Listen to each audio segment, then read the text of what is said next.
The GTR, and last I left off, I went ahead and airbrushed another coat of Future on it and the Pearson car at the same time. So basically I had a day for it just to sit and dry, and so today I got the windshield on, and you can see the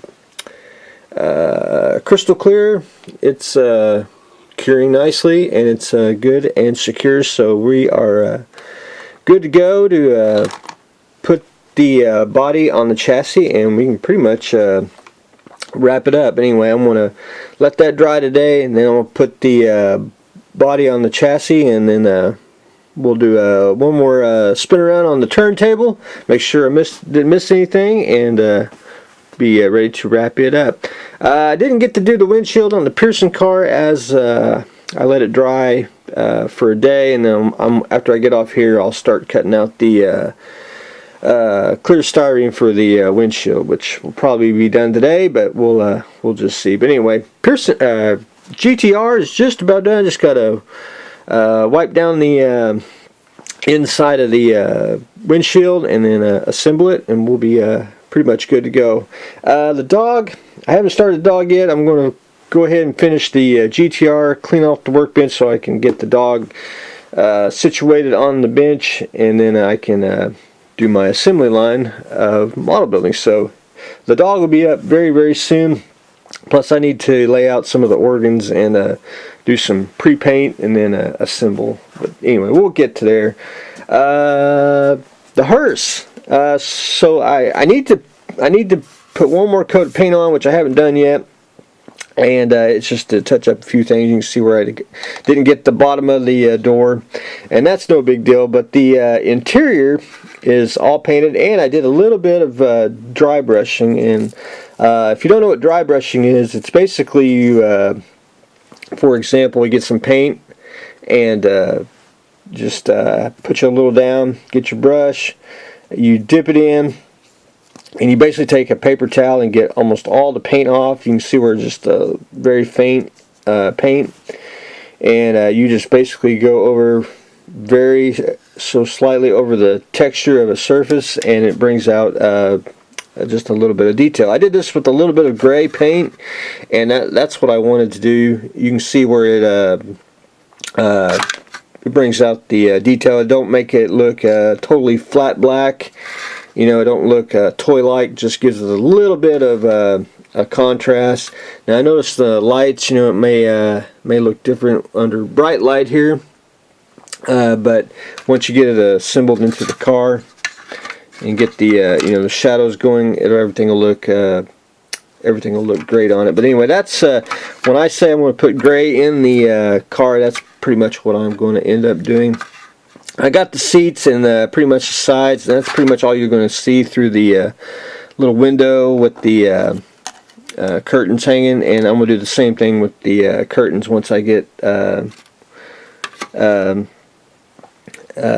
interior done, and then get everything put together. But anyway, I got to work on the dash. I really shouldn't have put the steering wheel in, but I did. I got to paint the dashboard, and I can't find a picture of the dashboard, so I'm going to have to kind of guess just a little bit on where the color of the odometer and all that. I have a general idea, but so I'm just going to fake it there just a little bit, and then I'll proceed on. But anyway, that's what I've done on that. The motor, I'm not going to actually paint much of the motor. What I'm going to do is, again, I'll take some light gray paint, but I'll take probably a metallic gray, and then I'll just do a little dry brushing on that on the top here and the bottom, and that's pretty much all I'll do on that. And getting ready close to once I get the dry brushing done, I'll be able to assemble it, and we can rock and roll from there. But anyway, that's where I stand on the Hearse. The Enterprise, I got the saucer on, got it almost all clamped down. There's a couple areas where I had to re-glue because it popped up. I think what's when I tacked it with just regular old model glue, just to get it started, and then I super glued the saucer on, so it's good and sturdy. But anyway, the saucer is just about clamped, and then I went ahead and started doing a little tulip duty. You see right there where I just blended the bridge to the saucer.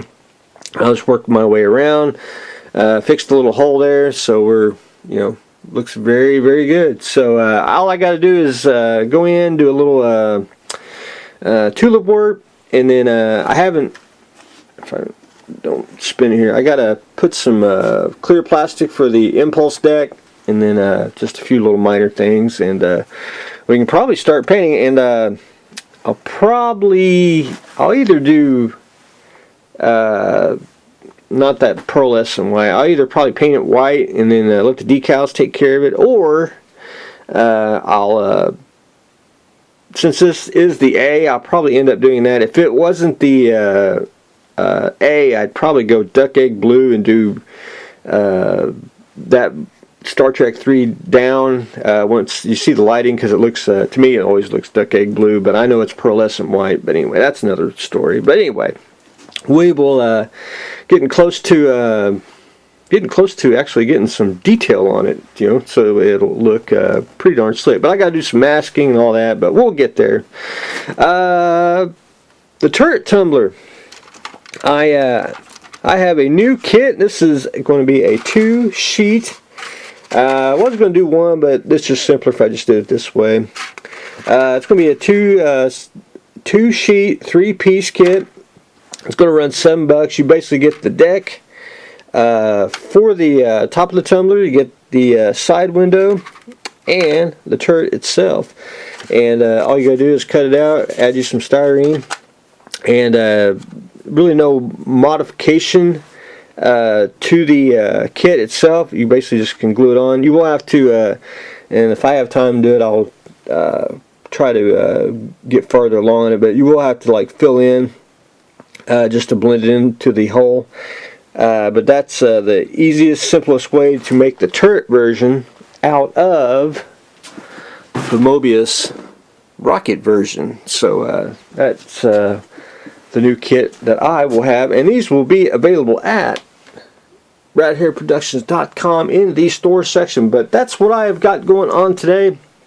New kit for the store, the turret tumbler. We're doing a little bit of dry brushing on the Hearse. We are doing some tulip duty and some clamping on the ERTL A. Getting ready to do the windshield for the Pearson car, and we got the windshield on the GTR and get ready to assemble it, and hopefully we'll start the dog in a couple days. So that's what I got going on today, so stay tuned for the next exciting episode.